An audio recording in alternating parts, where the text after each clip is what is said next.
নমস্কাৰ বন্ধুসকল, আজি আমি এই ভিডিঅ'টোত আলোচনা কৰিম এপিডিচিএলৰ এক্সামৰ বিষয়ে আৰু এডমিট কাৰ্ডৰ বিষয়ে।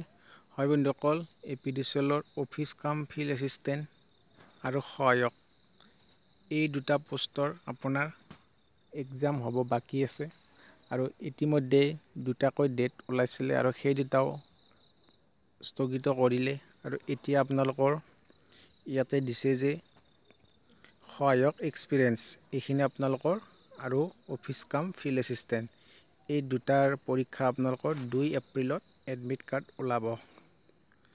এই নটিফিকেশ্যনটোত দিছে আৰু এইটো এপিডিচিএলৰ ফালৰ পৰা আহিছে আৰু ইয়াৰে আপোনালোকৰ এক্সামটো হ'ব 28 এপ্ৰিলত।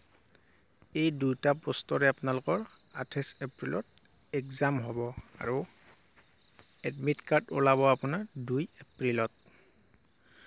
তাৰপিছত আপোনালোকৰ এক্সামটো হ'ব আপোনালোকৰ ৰিটন এক্সাম আৰু এইটো হ'ব আপোনালোকৰ অফলাইন বেচ।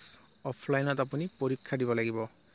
আপোনালোকক OMR চিট দিয়া হ'ব, তাত আপুনি এনচাৰবিলাক লিখিব লাগিব।